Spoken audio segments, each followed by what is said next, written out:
తిరుపతి మహానాడు ప్రాంగణంలో వందలాది మంది సాఫ్ట్వేర్ ఉద్యోగులు ఉచితంగా సేవలందిస్తున్నారు.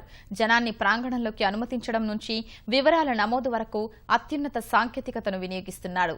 మహానాడు ప్రాంగణం వద్ద సాఫ్ట్వేర్ ఉద్యోగులు చేస్తున్న సేవలకు సంబంధించి మా ప్రతినిధి నారాయణప్ప వివరిస్తారు. 6 అంకెల జీతం తీసుకుంటున్నప్పటికీ తెలుగుదేశం పార్టీకి పండుగగా భావించే ఈ మహానాడులో ఉచితంగా సేవలు అందించడానికి సాఫ్ట్వేర్ ఇంజనీర్లు అధిక సంఖ్యలో తరలి వచ్చిన పరిస్థితి ఉంది. అత్యంత కీలకంగా సాంకేతికతను అందిపుచ్చుకొని ఎప్పటికప్పుడు మారుతున్న కాలంతో పాటు అభివృద్ధి చెందుతూ కార్యాలయంలో పార్టీ కార్యకలాపాలను సైతం సాంకేతికంగా కొత్త పుంతలు తొక్కిస్తున్న తెలుగుదేశం పార్టీలో అత్యంత ఆధునికతను పుణికిపుచ్చుకొని సాంకేతికతను పుణికిపుచ్చుకొని సభ్యులను కార్యకర్తలకు సంబంధించి తెలుగుదేశం పార్టీ సభ్యుల నమోదు మొదలు కార్యాలయ ప్రాంగణంలోకి అనుమతించే వరకు అత్యంత ఆధునికతను వినియోగించుకుంటున్న సాంకేతికతను వినియోగించుకుంటున్న పరిస్థితిని మనం ఒకసారి చూడొచ్చు. ఈ సాఫ్ట్వేర్ ఇంజనీర్లు ఈ పని చేయడానికి అధిక సంఖ్యలో హైదరాబాదు, బెంగళూరు, ఇతర ప్రాంతాల నుంచి మహానాడులో సేవలు అందించేందుకు స్వచ్ఛందంగా సేవలు అందించేందుకు వచ్చారు సాఫ్ట్వేర్ ఇంజనీర్లు. మన దగ్గర కొంతమంది సాఫ్ట్వేర్ ఇంజనీర్లు ఉన్నారు, వారిని తెలుసుకుందాం. దీనికి అంతటికి సంబంధించి ఇన్ఛార్జ్ మన దగ్గర ఉన్నాడు, ఆయనకి మరిన్ని వివరాలు తెలుసుకుందాం. సరే, మొత్తం ఈ సాఫ్ట్వేర్ ఇంజనీర్లు దీనికి సంబంధించి ఎంతమందిని వినియోగిస్తున్నారు, ఎలా ఈ సాంకేతికతను వినియోగించుకుంటున్నారు? ఎప్పటికప్పుడు ఎంతమంది ప్రాంగణంలో ఉన్నారు, ఎంతమంది భోజనం చేస్తున్నారు, ఎంతమంది బ్లడ్ క్యాంప్లో ఉన్నారు, ఎంతమంది ఫోటో ఎగ్జిబిషన్లో ఉన్నారనే డేటా క్లియర్ కట్గా రియల్ టైం డేటా ఉండాలి. కాబట్టి ఇక్కడ మేము చేస్తున్న ఈ సాంకేతిక ద్వారా వాళ్ళు వచ్చి ఈ మ్యాగ్నెటిక్ స్టిక్లో ఉన్న కార్డును స్వైప్ చేసినట్లయితే ఆ కార్డులో ఉన్న మ్యాగ్నెటిక్ స్టిక్ ద్వారా ఎవరు వెళ్ళారు, ఎవరు వెళ్ళలేదు, ఎవరు అక్కడ రిజిస్ట్రేషన్ కట్టారు, ఎవరు కట్టలేని తెలిసిపోతూ ఉంటుంది.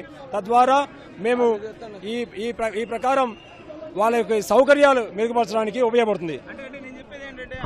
మామూలుగా ఏసీ రూముల్లో ఉంటూ అత్యధికంగా జీతం తీసుకునే వాళ్ళు ఈ రోజుల్లో స్వచ్ఛందంగా సేవ చేయడానికి వస్తున్నారా? ఎంతమందిని వినియోగిస్తున్నారు? మనం చెప్పి దీనికోసం మేము 400 మందిని డిప్లాయ్ చేసామండి. రౌండ్ రాబిన్ రొటేట్ అవుతూ ఉంటారు. ఎన్ని జీతాలు తీసుకున్నాం, ఏసీలో ఉన్నాం కాదు, సమాజం మనకు చాలా ఇచ్చింది. సమాజానికి మళ్ళీ తిరిగి మనం ఏదైనా ఇవ్వాలి అని చెప్పేసి నారా చంద్రబాబు నాయుడు గారి స్ఫూర్తి మాకు ఆదర్శం. ఆ విధంగా సాఫ్ట్వేర్ నిపుణులుగా వర్క్ చేస్తూ కూడా ఎలక్షన్స్ ముందు బ్రింగ్ బాబు బ్యాక్, జాబ్ కావాలంటే బాబురావు నినాదంతో వచ్చిన సభ్యులు వీళ్ళు 44,000 మంది సభ్యులు ఆ రోజు రిజిస్టర్ అయ్యారు. అలానే ఇలాంటి కార్యక్రమాలకు ఎప్పుడైనా కానీ స్వచ్ఛందంగా ఏమీ ఆశించకుండా, అది కూడా మీరు గమనిస్తే సార్, కావాలంటే చూడండి, ఈ టీషర్ట్ తీసుకొని మీకు ఎవరు అక్కడ కనిపించరు. ఎందుకంటే మాకున్నది ప్రతినిధుల నమోదు. దానికోసమే డిప్లాయ్ అంటారు. పొద్దున్నే 5 గంటలకు వస్తే రాత్రి 8:30, 9 దాకా ఎవరైనా బయటకు వెళ్తున్నారో బయటకు వెళ్ళే కూడా స్వైప్ చేస్తాం. తద్వారా ప్రాంగణంలో ఎంతమంది ఉన్నారు, ఎంతమంది బయటకు వచ్చారు, ఎవరు ఎంత సమయం కేటాయించారు అనేది కూడా డేటా మొత్తం పార్టీలో ఉంటుంది. ఎంతమంది మహానాడుకు హాజరయ్యారు, ఎంతమంది బ్లడ్ ఇచ్చారు, దానితో పాటు వాళ్లకు మా ప్రీతమ నాయకులు, మా జాతీయ ప్రధాన కార్యదర్శి నారా లోకేష్ గారు కార్యకర్త సంక్షేమ నిధి ద్వారా సంక్షేమ కార్యక్రమాలు చేయడానికి ఉపయోగపడుతూ ఉంటుంది.